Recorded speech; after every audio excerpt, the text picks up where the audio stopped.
In this episode of Investors and Operators, we have a return guest. Liz Weindruch is a managing director at Barings. And this episode is for emerging managers. We're going to be talking about the following things. Number one, 2024 in review, lessons learned, key takeaways. Then 2025, looking ahead, how to succeed in fundraising. This is a tough market, so you got to be effective, you got to be efficient. We're going to break down to the third part, the process. How do we make this a beautiful, smooth, amazing, potentially fun process in fundraising if we can make it? We want to hear the LP's perspective because she has seen so many managers. She's seen the stories that work. She's seen the stories that don't work. This is for you, emerging managers. So tune in. All right, Liz, let's dive into 2024. In our prep call, you were mentioning that there were just slower than expected exits and deals. Break that down. So 2023 felt like a slow year, but it also felt like it was building to a crescendo that was supposed to happen in 2024. And so end of 23, you're hearing chatter in the market of, well, we've got these deals that we're going to exit and they're going to hit the market in the new year. And that sort of didn't really happen. And then I would say probably at multiple turning points throughout the year, if you're talking to sponsors, you're talking to brokers and bankers, there's this pent up demand of exit activity that is, about to hit the market. And it's just not something that we ever truly saw. And so you could talk to bankers who say, we have a pipeline of 100 deals and we're looking to have these exits. And that's important. You may ask, like, why are exits important for emerging managers when they're not worried about exits? They're worried about deploying their first fund. For someone in my spot, we've got to get those distributions back from our existing portfolio so we can come to emerging managers or established managers to invest in their new funds. So limited partners have pacing models that we think about as we commit and deploy capital. We're also expecting that capital to come back, and it just didn't in 2024. And so that made things really tough, just from a liquidity standpoint, broadly speaking, across the market. The new deal front, I think you can dive into that a little bit more. Do you think that managers went into this market think that they could raise money off of deploying capital without coming to you with any kind of round trips? Yeah, well, yes and no. So there were some managers that I think it's very difficult to come back to market when you haven't sent liquidity back to your investors.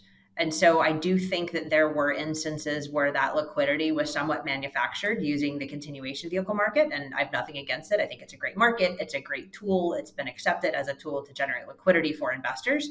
But those true exits, and those things that were kind of, were going to be part of, banked processes, they just did not materialize in the way that we thought that they would.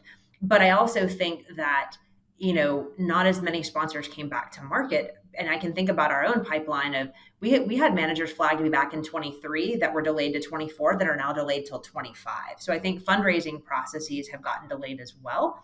And those have gotten delayed because the deployment has been slower, just across the board. And I think that, I don't know what the numbers are going to look like when we settle up at year end. I think the numbers are going to actually look fairly positive in terms of dollars in the ground. But what they're not going to tell you is that most of those dollars were probably done as add-ons to existing platform investments within a sponsor's portfolio. So the number of new platform deals, at least in our portfolio, and I think in the market in general, was materially down throughout 2024. Why do you think that is? Well, I think that, one, there's a number of sponsor to sponsor transactions that happen. And so slower exits is going to result in slower deployment, particularly within certain segments of the market. And I think that 2024 was also a year of a little bit of uncertainty, right? So an election year is always a year where things can get a little bit kooky in terms of just sort of how people are thinking about, either selling their kind of family founder-owned business. People are thinking about interest rates. There's a potential change in administration. This year, there was also the potential for no outcome and the potential for chaos after Election Day. And so I'm heartened in that there was an actual outcome and that the market is reacting to that in a way, at least in the past couple of weeks, that tells me that the activity is probably, we're not reversing a trend, but we're starting to see an uptick in deal flow, at least coming into the end of the year from a new platform standpoint. And I'm also hearing about exits. I'm not going to believe the exits until they actually happen, to be honest, because I've heard, Yeah. I keep hearing from folks of like, we're going to hit the market in the summer and we're going to hit the market in Q4. And now I'm hearing Q1 is going to be the big exit year for us. So I won't believe that until I see it. But I am seeing new platform deals coming in of things that are, closing, year end or early Q1. Do you think that if you were to compare the managers who should raise a fund and those who should not, has that profile changed from the beginning of this year to kind of going into 2025? Is there something material that says, hey, listen, you actually need to hit this new threshold going into 2025 because of what has happened in 2023, 2024? Like, this is reality. Save time, save money, make your life easier. Don't go down this route until you pass that threshold. So the question, to reiterate to cut through my rambling, is has the threshold changed for who should and should not raise a fund going into 2025? So I think that I guess the threshold has changed, and that I think about when you and I had this conversation, a year ago or a little over a year ago now. And I think about what it looked like at the beginning of 2024 and what things look like now. And I will say that because there is, I'm going to say, a scarcity of LP capital because we haven't gotten distributions, that results in the bar just being higher for everybody. And so if you are an emerging manager that is looking to raise a fund, you are going to need certain qualities and attributes in place before the market will respond to your desire to raise a fund. So I think that I think the threshold has changed, the bar continues to get higher, particularly for emerging managers. So, what does that threshold look like? Obviously, it's not one particular metric, but it's a compilation of them. But what are these in no particular order? So I think that having a team of some sort intact, or at least a plan for a team intact, is really important. I think that it would be really difficult to go out and raise a fund if you're just a single partner and maybe an associate. So I think there's a need for two partners. The market wants there to be two partners, and they want there to be a working history together. So unless the two of you work together at the same firm, in the same group, doing deals together, then your time is better spent trying to get deals done under your new shingle than it is to try to go out and raise a fund. So is the takeaway here, if you got to be honest with yourself and look in the mirror, like if there's not a clear, sensible story with you and your teammate, like it ain't going to sell. Correct. Don't manufacture, go hire a partner. Right. In order to. Exactly. Well, and what's interesting is I'll hear like, oh, well, while we haven't worked together, we went to business school together, and while we haven't worked together, we've lived in the same neighborhoods, and our kids are on the same sports teams. I mean, I hear all of it, right? And so, but at the end of the day, in a market that it's been a quirky market, and it always is, but you want to invest with people who've invested together before, right? You want people who know exactly what to do when things are going well, but even more importantly, how people behave when things are going poorly, right? Like how, if you've got a portfolio company where the CEO just walked out the door and took half the team, like how do you respond to that? So you need people where that they have worked together through good times and bad. And that tends to happen in cycles. But you just want people who have worked together through tough situations. If you had to make a ballpark estimate about the percentage of emerging managers currently raising a fund that are solo, like a partner spun out of a large firm, fund 7, and they have a great track record built over 15, 20 years, whatever. Mm-hmm. People who are raising a fund solo versus with a true partner, what do you think that breakdown is? I don't see a lot of solo people trying to raise a fund. I'm seeing more of what I would expect to see of solo people trying to get a deal done. So that more of my pipeline, as I think about emerging managers, shows up more with an emerging manager as an independent sponsor. And there's all sorts of fun terms, there's a lot of overlap between the independent sponsor and the emerging manager world. And so what I'm seeing is the, I'm seeing the market saying, hey, I spent X number of years at XYZ firm. I know that I did 10 deals, invested $1 billion, made 3x, MOIC by, with my track record. Maybe I have it in writing from my former shop. Maybe I don't. But as one partner forming a new firm to go and deploy a somewhat similar strategy, maybe not exactly the same, I know that I need to get a couple of deals done before the market's going to take me seriously and give me blind pool Yeah. dollars to raise a fund. For the emerging managers who are starting a firm with somebody, broadly, do you think it's the rule or the exception of having like an authentic relationship, or it's manufactured? Do you feel like it's 50-50, like, hey, half the stories that I hear, you could tell this is a manufactured partnership, they versus someone who has a long-term history? I'd say more than half the stories I hear are manufactured.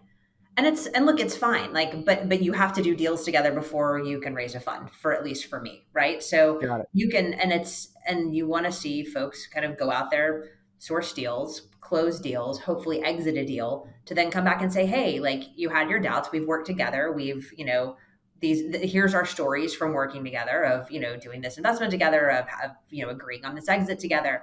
And that can hopefully get you comfortable with the kind of the dynamic of the partnership. You're still rolling the dice a little bit if these folks haven't worked together for at least a decade or so, but at the same time they've de-risked that sort of the working history issue.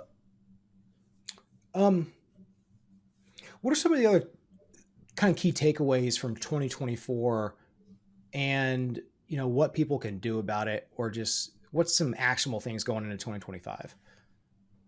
I would say that I think that Zoom has been a great tool that we've all embraced kind of through COVID and post COVID.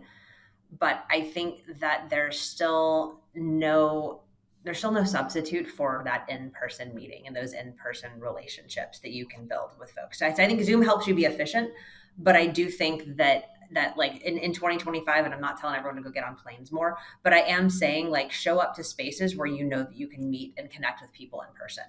Do you think that people are defaulting to Zoom, that they have forgotten the importance of being in person? Yes. I think a lot of people have. Yeah. And I think Zoom is a volume game, right? So I think that people feel very productive if they do back-to-back Zooms, several days in a row, and that's great. But I do think that if you're trying to get a deal done, or you're trying to raise a fund, that figuring out a way to connect in person with those folks where you had kind of promising, more meaningful interactions is something that I think that we've kind of fallen short on within the last year, just across the market. Looking into 2025, are there particular industry focused firms that are going to be more interesting to you?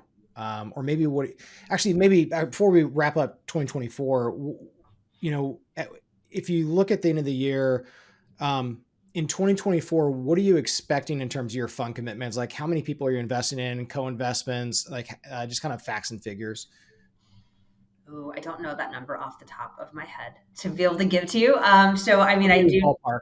Yeah, I mean, I'd say ballpark. Look, we'll do in any given year probably 30 fund commitments and upwards of 40 direct deals.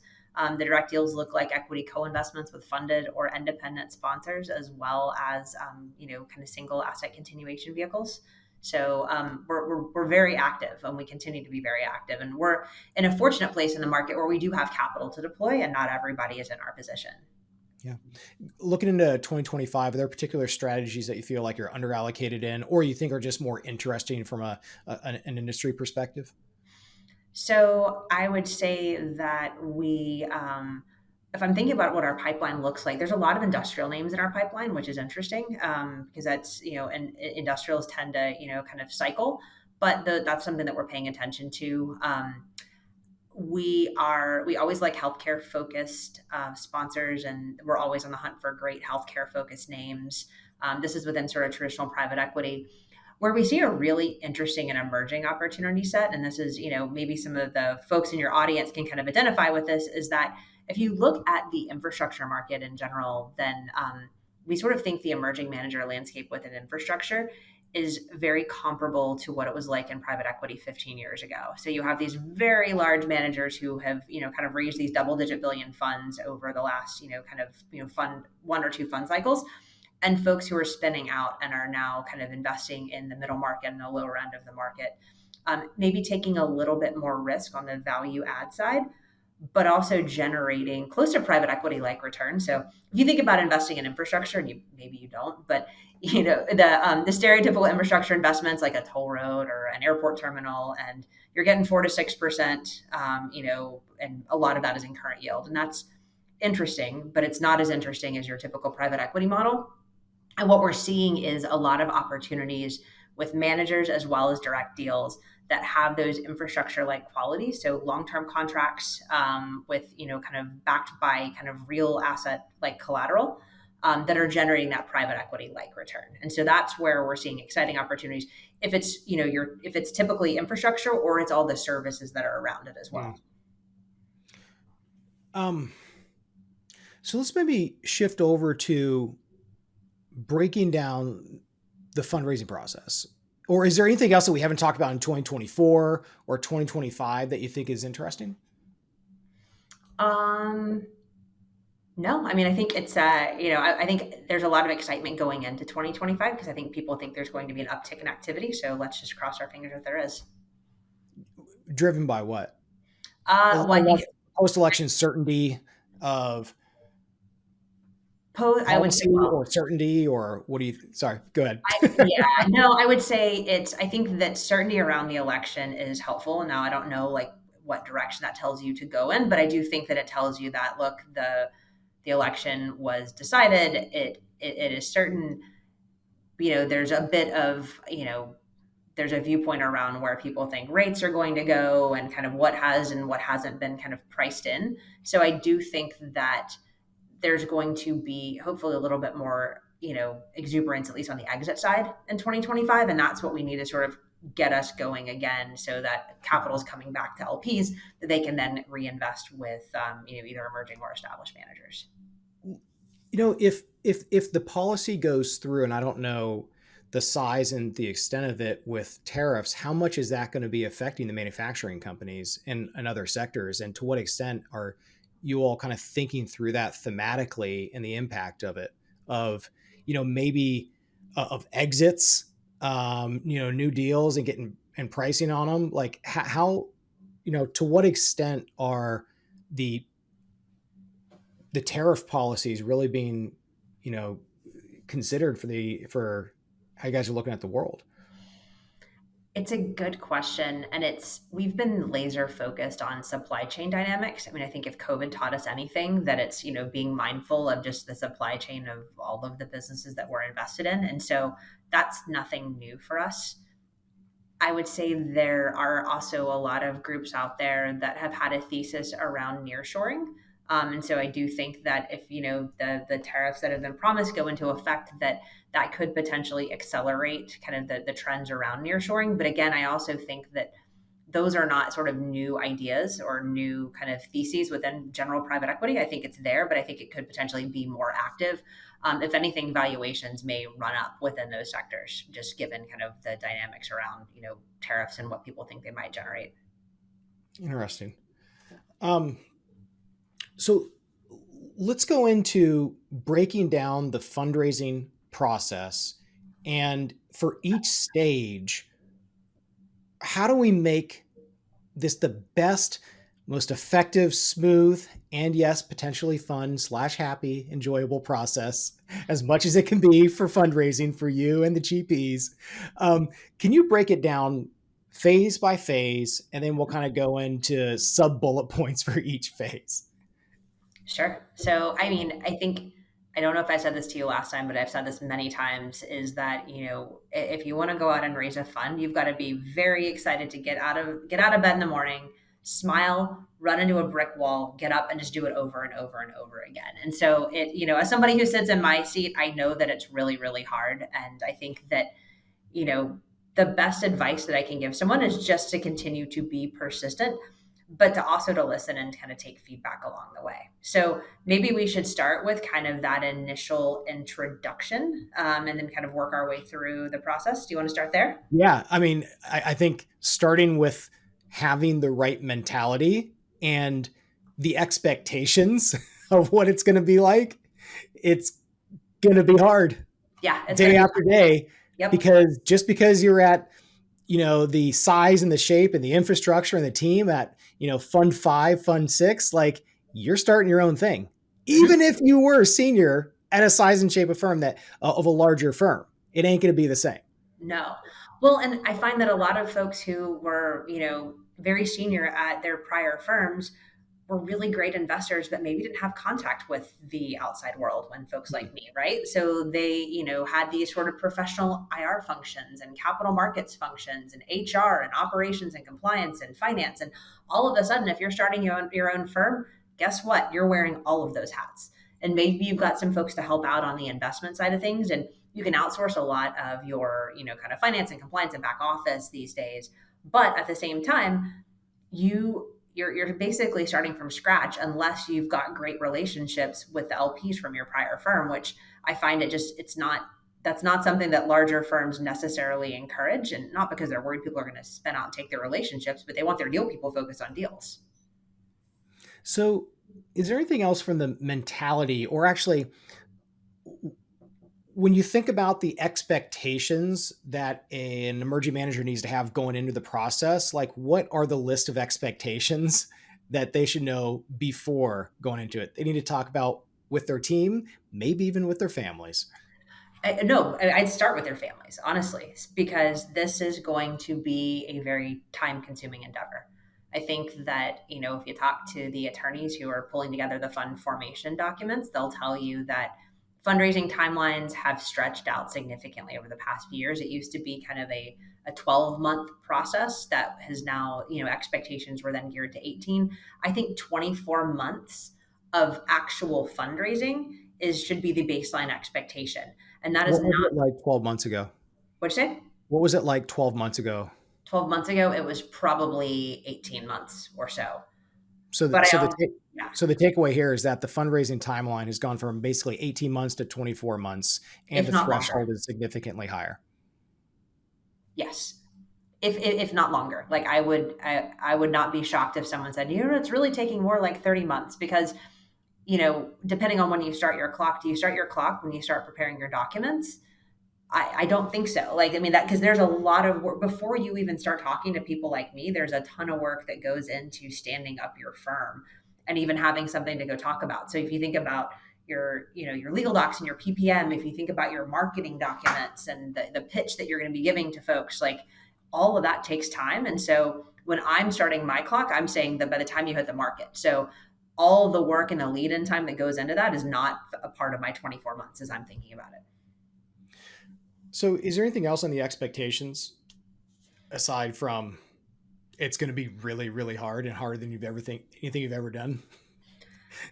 Yeah, I mean, it's that, but it's also, it's important, within your team to kind of keep lines of communication open because while fundraising is going to feel like a full-time job, the way that you're going to get your fundraise is by showing that you can source and close deals. And so, it's, you got to be able to walk and chew gum. And I think that's also probably not something that people necessarily expect when they go into it either. I that is so important on the expectations, not just with your family, your partner, but like the VP or associate who's joined your team who's never done this before, or as part of a new firm, like, hey, this ain't going to happen in a year. This Hmm. might not happen in 2 years.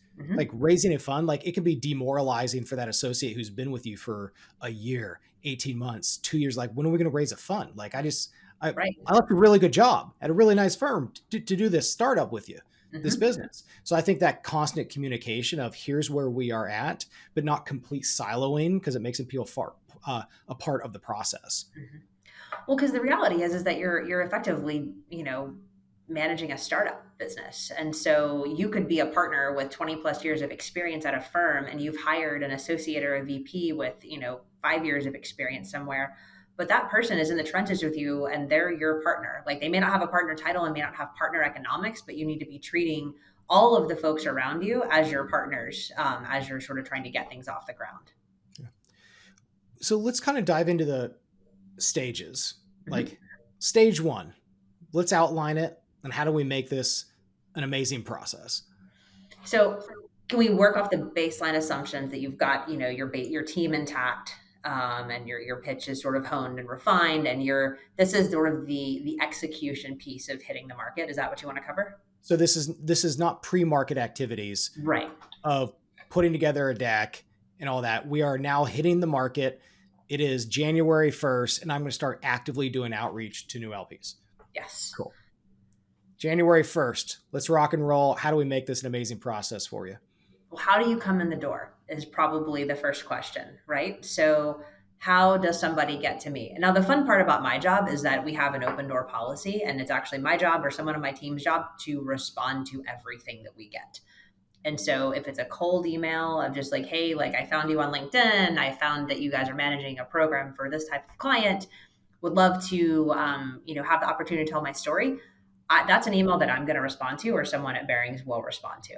Not everybody does that, and so I would say that the cold call or the cold email, while it's necessary, I think that the best way to meet somebody is probably, either in person at some type of an event, or through a warm introduction from somebody within kind of everyone's respective networks. And so I would say, and this is something that I don't get asked very frequently, and it's surprising to me, is that in that first call, emerging managers should be saying, hey, who else should I be talking to? Like who else is managing programs that are focused around emerging managers? Who else is doing this? Like every, people in my seat, we want to be helpful. Like we say no most of the time to, making an investment, but I'll say yes all day long if you're looking to meet people in my network, if you're looking to meet other folks who might be able to invest. And so if I don't offer it up, then it's definitely something that people should be asking for too. But Yeah, it's well, more, actually, let's go back to that email. yeah. So think about the email, a cold email that you get. What is the structure and content of a quality cold email and a poor cold email? So let's start with the poor cold email. The poor cold email typically doesn't include a name. It's like, to whom it may concern, I would like to apply for this emerging manager program. Wait, do people do this? Yeah. Oh yeah. Okay. Yeah, all the time. Like it's to whom it may concern, I would like to apply for this emerging manager program, and have a follow-up call, with their name. There's no deck. There's no summary of who we are and what we do. So the things that are necessary would be like, hey, Elizabeth or Liz, like if you met me or know me, then you tend to know Yeah. that I go by Liz, but I answered all of it. Right. So, hey, Liz, after 10 years at, firm XYZ, or don't, if you can't include the name, after X years of experience at an established buyout firm, I've started firm, XYZ. Our strategy is this, and you should be able to summarize it in 3 bullet points, right? Like, what are you? Are you buyout? Are you growth? Are you venture?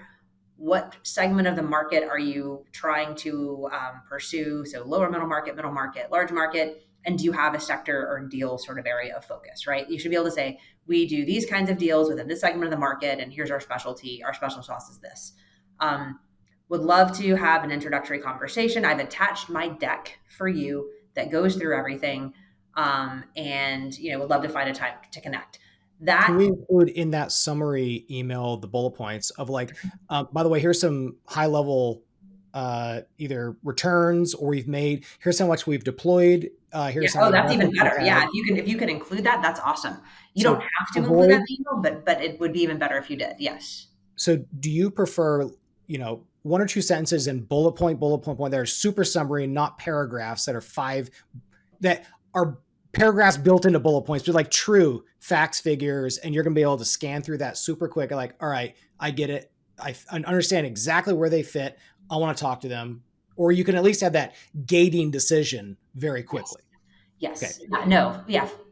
5 bullet Yeah. points. Okay. Yeah. No. It's great. So I think, no, including the like a couple of sentences on who you are and why you're contacting me. I would call it, 5 bullet point highlights of, we've X number of deals deployed as a team, and, returns are this, and, built up an independent sponsor track record over the past 5 years, have deployed 100 million into 4 different transactions and exited one. Here's a link to the press release for the sale of the company, and anything else that might be sort of pertinent to your point, like the highlights of like, okay, like help me sort of cut through if I don't want to read the deck, here are my summary points. So in the cold intro email, what do you want them to attach? They typically have like a 1-pager, and then if you're interested in the deck, or they send the deck already. All right, here's my hot take. 1-pagers are worthless. 1-pagers are worthless because you should be able to, if it's a 1-pager, you should be able to include the content in an email. I find 1-pagers are typically, half of them are people's names and email addresses and phone numbers and some pictures and maybe some market info. 1-pagers to me are not authentic to private equity. They to me feel like maybe just a different asset class. I don't know. So you should be able to include it all within the email if you're including the amount of information for a 1-pager. And then you should be able to send me a deck that's probably, I don't know, anywhere between like 8 and 15 slides that is hopefully talking about your team, your strategy, any high level performance information that you have. How long are the decks that you're typically getting for an overview deck, and what do you want it to be? What slides do you want in there? What slides do you not want on there? So the decks tend to vary. They're probably anywhere between like 10 and 30 slides. What we want is, let's start with an executive summary, which is the, too long, didn't read kind of slide of, summarize it all up in one slide. Then we get to the team of who is the team, show me the page, show me the, I don't need pictures, but it's nice. It sort of helps from a slide perspective of who these people are, what they do, what their history is just from an employment standpoint. Hopefully on that team slide, you also are able to highlight who's on your IC and who's not. That's always just a helpful thing because it's a question that I'm going to ask anyway. So if you can include it there, that's great. Then after your team, I would love to see a little bit on your strategy. And so that tends to be a couple of slides on like, here is our strike zone, right? We want to invest in businesses that are between 3 and 15 million of EBITDA. We are looking for businesses in, software, healthcare, consumer and industrials, or kind of whatever the focus is. And here's, here are the other attributes that we're also looking for within a transaction. Like, help me figure out what you do with your strategy slide. Like, so then the next would be performance and performance needs to be pretty close to the front, probably within the first 5 slides, to show like here, and performance needs to be shown in the form of a schedule of investments. And this seems very basic, but I will tell you that I have seen performance presented in so many ways that are really hard to digest. Literally show me, like, you can almost copy paste your table from Excel that shows deal name, investment date, amount of capital invested, amount returned, and the total value, and then the multiple and the IRR for that particular deal. I know you have some other slides here to kind of go through, but actually, I'm going to hold my thought. I'm going to write it down. Please continue with your slides. Okay. Yeah. So performance should be very basic. And then the bulk of your deck, if you want to walk through the market opportunity, great. But I've probably heard it before. I'll be honest. Like, if you're talking about like I call it the inverted triangles slide that like most lower middle market groups will show. Like, look, there's a whole lot of companies at this end of the market and not a lot of private equity firms chasing it. Like, we've all seen the inverted triangle slide. And then the rest of the deck should be used for case studies if they exist, right? Like, use that as a way to highlight some of your, hopefully good deals and bad. I find very few firms include sort of the balanced deal or the one that maybe didn't turn out the way they did. But that's have you found decks where they include the bad, but in the deck to say, hey, this one didn't work out, but here's what we learned from this? Like, are those talking points, or have you found them as bullet points that they've included in case studies on the ones that didn't, perform as well? They'll typically speak to the learnings from a deal. You'll rarely find bullet points that show like, hey, here's what we learned here. Like, but you also rarely find the kind of bad deal case studies too. Like, it's very, very rare that you see it. I like to see it, to me, because because if I don't see it in your deck, I'm going to look through your schedule of investments and find the one that didn't perform well and ask you about it anyway. So like save me the time and just include the information and say, hey, we can now flip to this slide on this business that didn't go well because guess what? Like, and also we got management wrong here. And, it took us way too long to find the right CEO and, things like that. Like, as So opposed to, gosh, maybe, so you're sorry. saying one of the things that is not done in the deck, but would be good for you and other LPs trying to understand the case studies better is not just the things that have worked out in the case studies, but maybe a slide on an investment that didn't go well, maybe like generalized bullet points, but expecting that you're going to be talking to what you learned from that and how it's how you and the team has evolved. So Yes, takeaway is include a slide even on the case studies that haven't gone well, because it's going to make your life easier to think through your questions that you want to follow up on with that intro call or intro meeting. exactly. And Cool. and also, so these lessons learned may not be bad investment outcomes, by the way, right? Because that's, and so I just say that because if you're early in your life cycle, and early in your sort of journey as an emerging manager, and everything, all the performance has been great, you're still going to have lessons that you've learned along the way. And Yep. so I would say weave that into your pitch and weave that into sort of how you're talking to somebody, because you want no one wants to feel like they're getting sold, right? At the end of the day, that's what you're doing, but no one wants to feel like they're getting sold. And so if you say, like, we did really, really well here, but what surprised us was when, we thought that we locked in and, pricing with this supplier, we didn't hedge this out far enough, or we didn't do XYZ. Like, this is something where when we see a business like this in the future, we know that we're going to have our ducks in a row and we're going to Mm. be, focused on this segment of the market. Or, we weren't as focused on customer contracts or customer acquisition costs or something along those lines. Like, Yep. tell me what you learned from this. Even if it went really well, tell me what you learned. So to recap the structure of the deck, exec sum, team, strategy slides, performance with schedule investments, and case studies Yes. and disclosures. Yes. Um, Oh yeah, I was gonna say, yeah, at least 3 or 4 pages of disclosures because, you gotta do it. uh, in the exec sum, or let's kind of go slides by slides. In the exec sum, what is the stuff that makes you roll your eyes? And what is the stuff that is like, hey, this is exactly the format and the structure that I want? This is, like, very specific, but every single time when the team adds up the number of years of experience of everybody together, and we'll put in a bullet point that's like over 140 years of experience combined on the team or something like that. Like, I see that a lot. That makes me roll my eyes every time. Maybe some people think that that's great. Like, to me, I'm just like, the collective years of experience of everybody, I think, is a silly thing to include. So that is something that maybe you could look, if you're Yep. trying to save space, leave that one out. The things that are important to emphasize are performance. Like, you should be leading with performance. And then you should be talking about the differentiation of the team and like why the team is the best team. You should also talk about the strategy and like why does the market need your firm and your fund. And then finally, what was the last point? So yeah, we're hitting returns, we're hitting team, we're hitting, sort of differentiation. And then I do think that you use the exact summary, like what's your ace in the hole that makes you different from everyone else. And it could be about your strategy and what you're doing, but it also could be like, hey, look, if we're raising a $150 million fund, our GP commitment's 15 million. We're very aligned with you. So anywhere where you can show that you're going to be aligned with me from day one is also really important too. And that's maybe something that we haven't really talked about around emerging managers. That's just incredibly important, is that the sort of the idea of alignment and the GP commitment. Talk about that. Um, what do you think?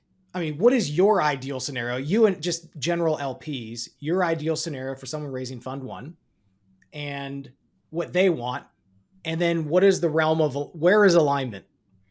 Because they want to come to market on something that they know is within, is within the ballpark. Like, what does that mean? So the market would say that the standard GP commitment is 2%, just full stop, right? So it's 2%. It generally comes in a form of cash out of pocket and management fee waivers.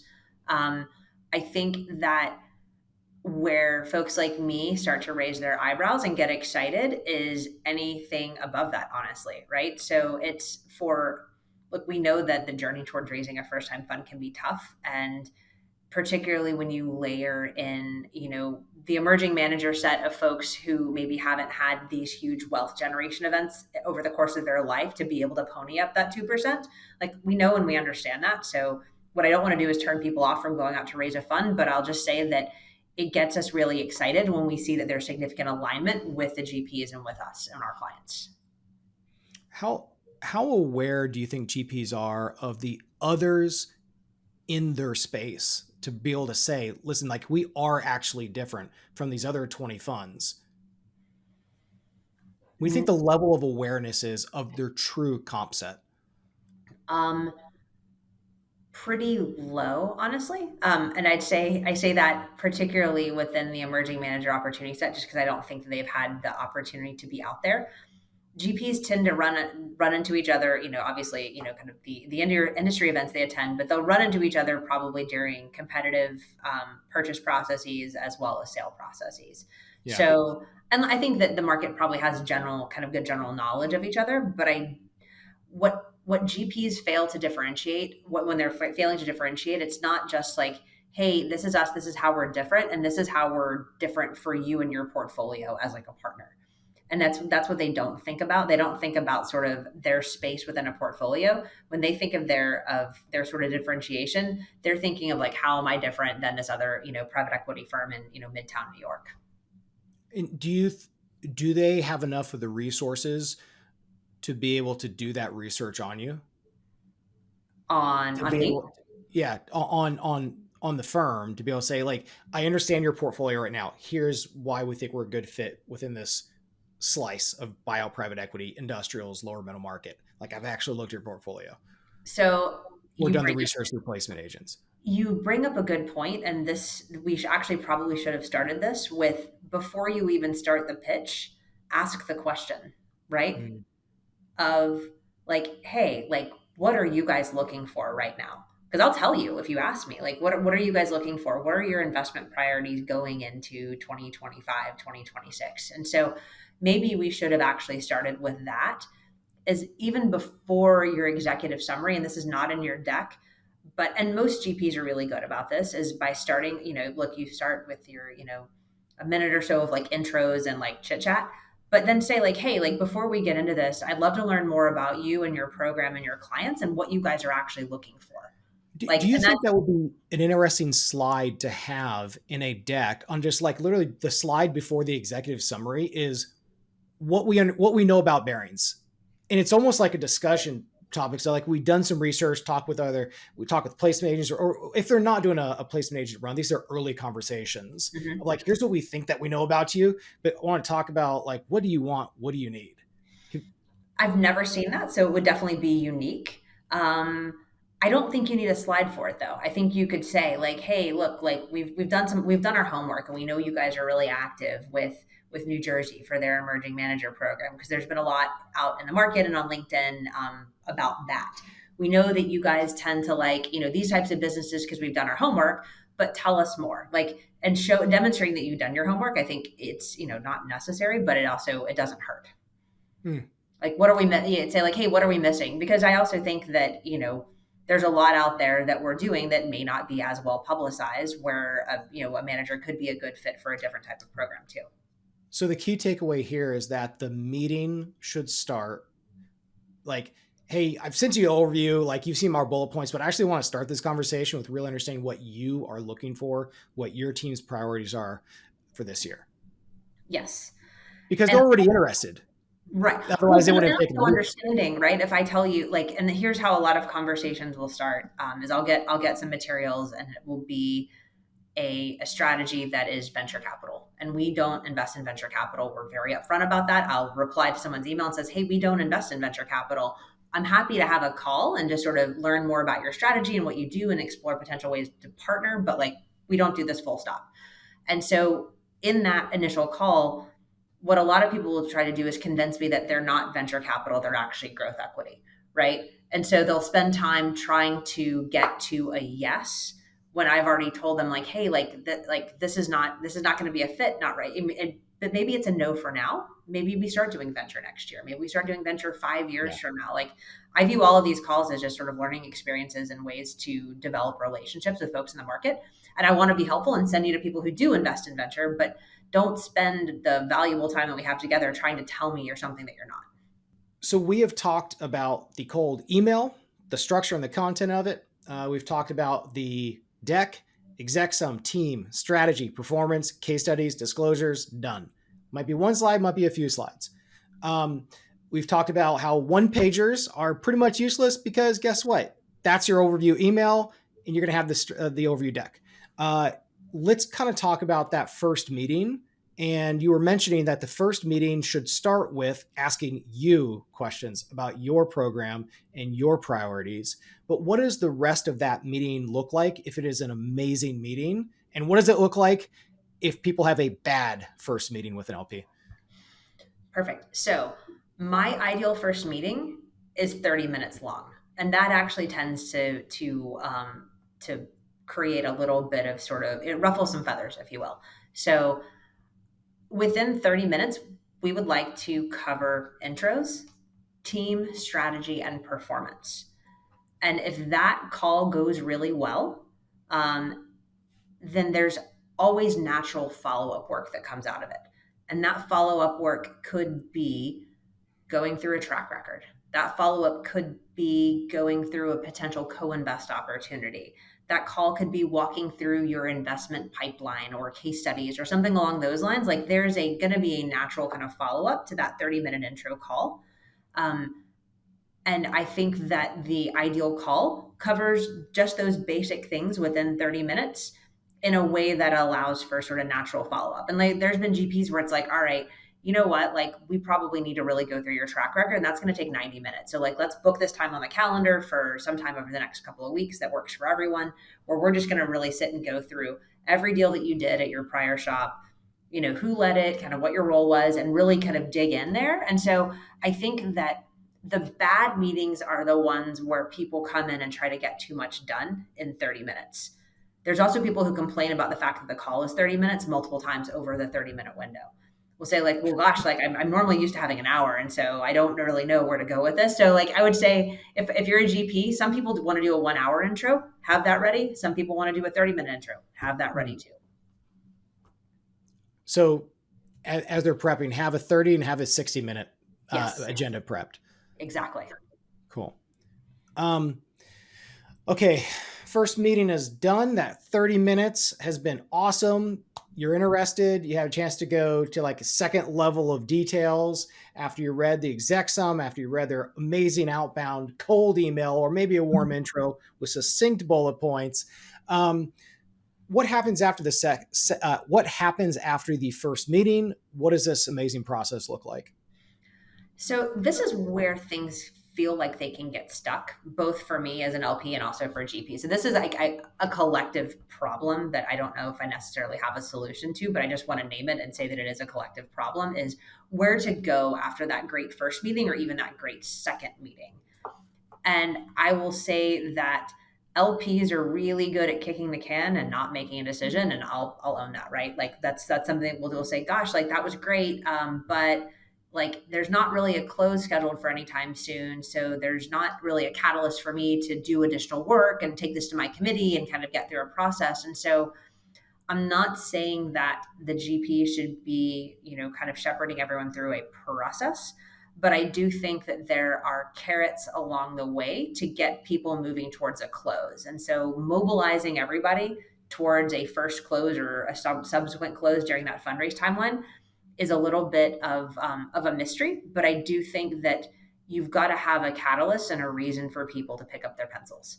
For me, So as I say, for me, what that catalyst looks like is a co-investment opportunity, because that is a way for me to engage my team, for me to engage, you know, kind of with the sponsor directly to see how they think, how they underwrite, and work through a transaction with them. Now, but it doesn't always work that way.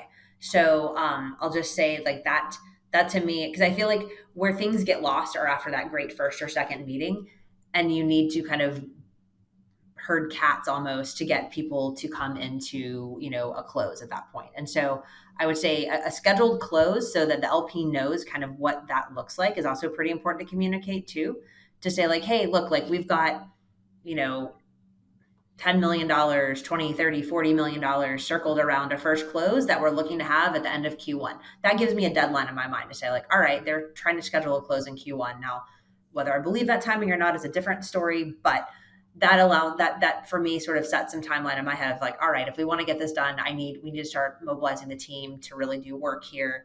But in many instances, we'll do additional work and say, you know what, we want to keep watching. We want to watch them deploy capital. So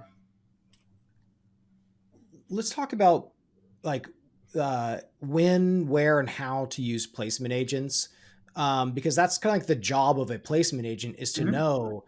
Hey, I've spoken with Liz for the past 5 years. I know her. I know her portfolio. I know the timing.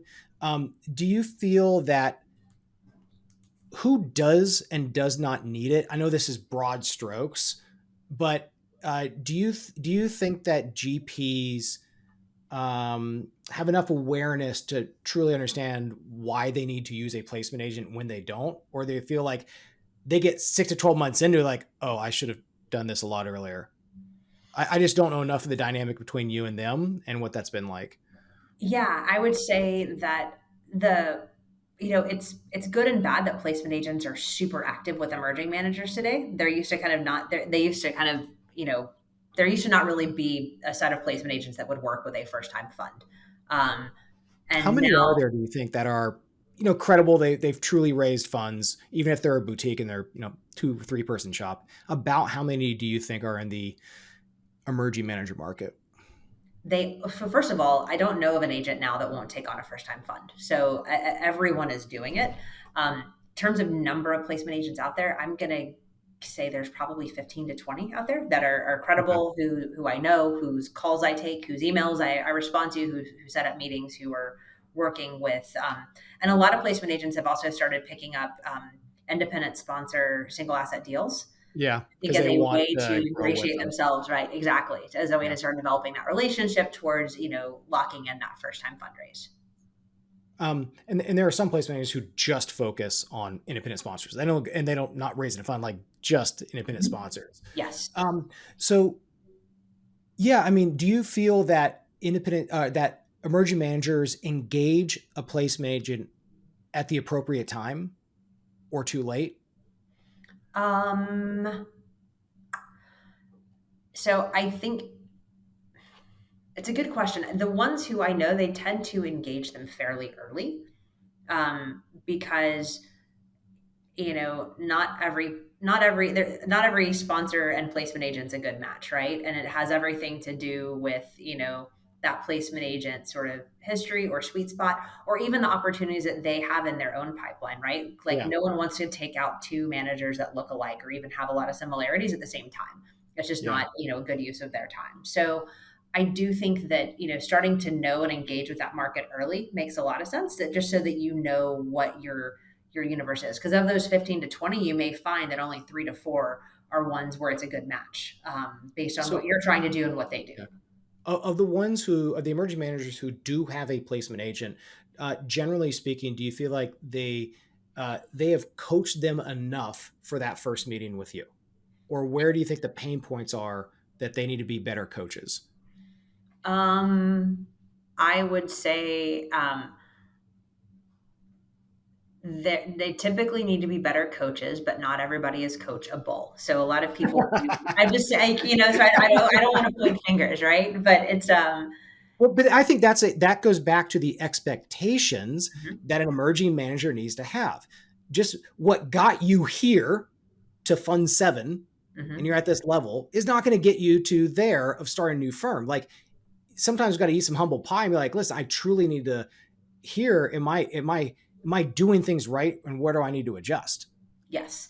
And I don't think that everyone and even if that advice is necessary, I don't think everyone's giving that advice. I do think that there are, or maybe or maybe the sponsors don't want to hear it, right? But there's still a fair amount of hubris in people who are raising a fund one. And to your point, like you do need to eat some humble pie. You do need to be receptive to feedback, and you do need to take coaching from, I mean, placement agents see, they see as much as I do, if not more, and they can be helpful with how to tell your story. And like, you may think that this resonates. That's not going to resonate with the set of groups that are going to invest in your first time fund. This is how they want to hear your story packaged, and this is how we have to tell it. And Yep. not, and I think that not everybody takes that advice in terms of having someone help them tell their story.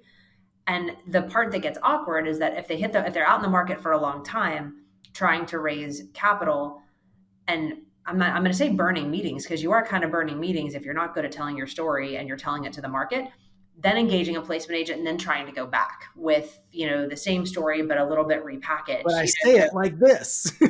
yeah, exactly.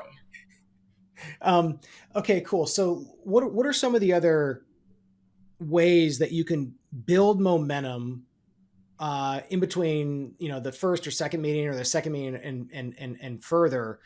One, you're talking about the carrots being a co-investment opportunity.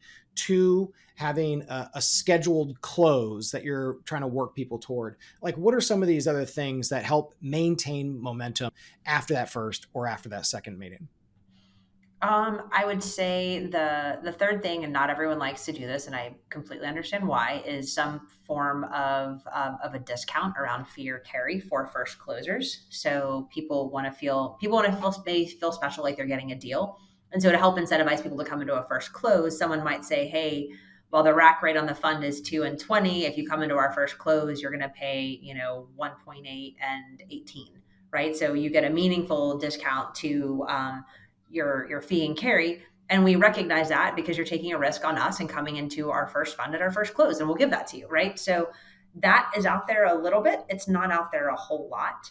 Um, Do I you think, think that in this market, now that timelines are not 18 months, they're 24 and beyond, that that is an expectation that they need to readjust as part of their initial messaging? Or is that a negotiation after fund two? Like, should they lead with this? Like, listen, we know where we are in the market. We know how many funds are of our size and shape and strategy.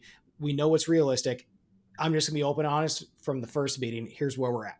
Because I know from even like pricing our projects, like you think it's at X and I don't even know if they'll come back at Y. We're like, mhm. listen, we're going to go in another direction. To what extent is that dynamic prevalent? Or is there truly that space and time with all the other managers you're talking with to have that negotiation space? So I think that the discount should only apply to first closure. So it's a, kind of get it hot before it's gone type of mentality out there. But I do think that if that is not the case, that, and people are pretty open, and agents are open to talking about this too, of like, hey, we're looking for an anchor term sheet, right? Like, we just want to get into business and we're looking for somebody to anchor us. And so that's also sending a different message, as opposed to, hey, like, this is us, this is who we are, this is the fund we want to raise, and here's our terms. Some will say, like, we're looking for a term sheet from potential anchor investors, and are willing to have those conversations. And I think people are pretty upfront with whether they're willing to do that or not. Yeah. Um, Now, what I do advise people against is taking an anchor arrangement or terms before they've even gone to the market. And I've had like confidential one-off conversations with someone who said, "Hey, like, this like blue chip group is wants to anchor me, and here's the And terms." you're And like, you've literally only been on one date with one person. Like, yes, and you're getting married. right. So, and look, a lot of people want to do it just to get in business, right? And there's a lot of these groups out there that'll give you working capital and, great anchor, arrangement. But I say try it on your own before you take a deal. Okay. What kills momentum after the first meeting? Um, it's a good question. So I think what kills momentum is a lack of forward progress.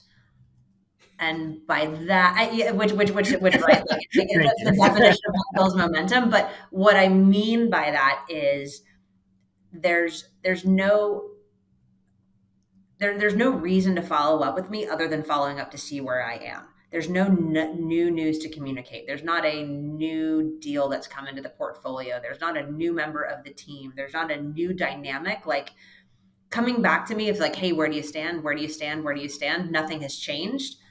To me, like you almost need like a reason to be in touch and a reason to follow up. Does that make sense to you? Do you think that's an exception or the rule in terms of the communication you're getting? Is that, Um, are most of the emails you're like, hey, just want to check in where you're at, see if any questions, or are most emails like, hey, I hired this person. I'm looking at this deal. Here's a co-investment opportunity. it's probably the exception rather than the rule, but I would just say, like, I would also say that knowing and understanding an LP's investment process is also kind of important to this too, in that some groups have ICs that meet monthly. Some groups have ICs that meet quarterly. Ours meets weekly and maybe twice a week if we can. So knowing kind of what an IC schedule is like, and what I'll tell people too is like, hey, you'll know that we're serious when we're doing, when we're sending you our DDQs and when we're talking about schedule it coming on site for, a visit. Like that's when you know that we get serious.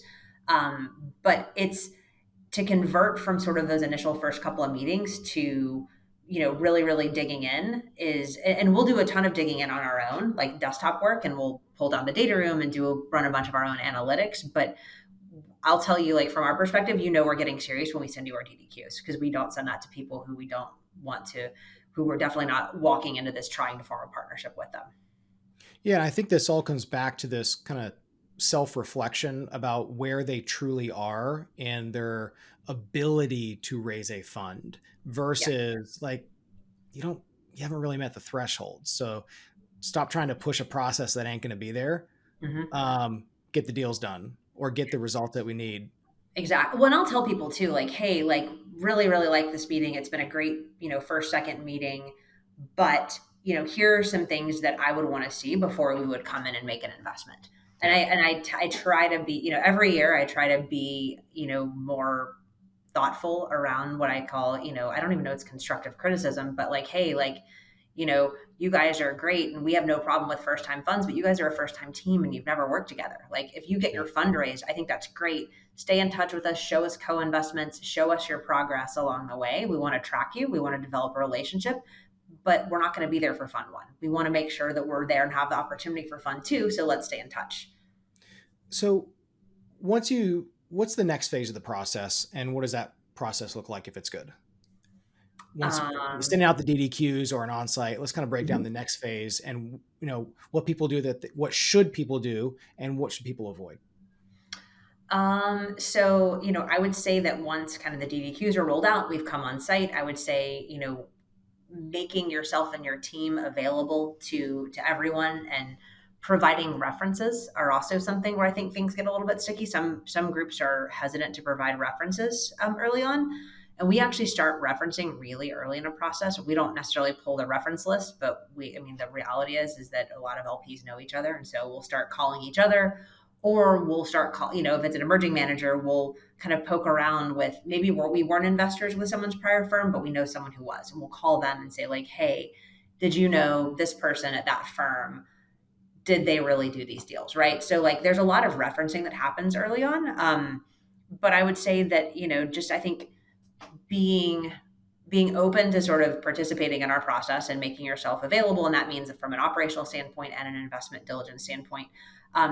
And then I would say that, the other time when things tend to get a little bit sticky from a process standpoint are also in the legal negotiations, um, which to me is more a function of, the farther away you get from the LP and the kind of partner firm, the tougher it gets. And so typically the legal negotiations go in the hands of, either in-house or external attorneys, um, which behave in a situation, they tend to behave as if we're adverse in a transaction. We're not. Like, we're just trying to get to a yes across the board. And so I'd say being, sort of open to like legal discussions, and also making sure the legal discussions are happening enough among the business teams and not just getting kind of foisted upon the lawyers to try to work things out.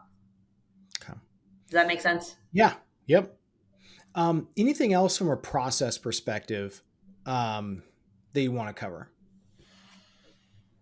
Um, Not that I can think of. Okay.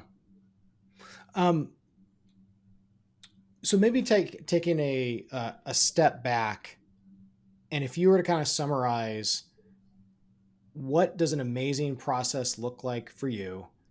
But only if you were to 80/20 this, like truly, what are the critical few things that, if done well, makes everything else irrelevant or unnecessary? Like, what are these true critical few things that make your life easier as an LP? So let's start with a reality check of, and by that I mean just expectations. Like our very first kind of topic of setting expectations of this is going to take a long time. This is going to be a long journey. Even the shortest of fundraising processes that we have someone who's in and out of the market very quickly, like that tends to take, it can take up to a year for the very, very quick fundraising processes that happen that are out there. So I would say being patient and sort of just knowing what to expect going into the process is going to help. It's going to help you, and it's also going to help me when I know that that's something that you know and that's what you expect. Starting a meeting with curiosity around who the investor is, what they're looking for, what their program looks like. You should expect to talk to most investors, and if you're talking to them in the month of June or July or August, they could be fully spent for that vintage year that you're in. So like we fully knew where we were going by July, August of this past year. And so we're forward looking into 2025, and that just that level of sort of knowledge around sort of how LPs think about their portfolios and think about mapping out forward calendars, I think is also really helpful. And then just from a process standpoint, like I said, starting with, knowing where you stand, starting with curiosity around who that investor is and what they're looking for, and like when they can, actually invest dollars. And then for me, the ideal process is then following up with a deal that I can then look at, and that helps me get excited and helps my team get excited about this manager strategy coming to life in the form of a deal that's in front of us that we can actually underwrite and spend time on. There we go. All right. And a last question, completely unrelated to anything we have talked about, is do you have a favorite book that has stood the test of time with you, or something recently you've been reading? Oh, wow. That is a good question. I tend to set goals, and I tend to try to read between like 25 and 30 books a year. The book that I read most recently that I liked a lot, that actually I can reflect back on in terms of my ability to talk to emerging managers, is the book Radical Candor. I can't recall the author Kim of the book. Scott. Yeah, exactly. Care personally, challenge directly. Exactly. Yes. So that is one that I read more recently that I tend to kind of, when people ask me about a book that impacted me this year, that's probably one of the top books that impacted me this year. There we go. All right. Episode number 2 is complete. We'll have to make this an annual episode. We'll do some collab episodes too with some others in the market. If we had 5 other people like you on there, it's like, all right, let's break down a deck. What do you like and not like? We can have some fun in that episode. We can do it like Hollywood Squares, Awesome. Thanks so much for the time. It's great to see you.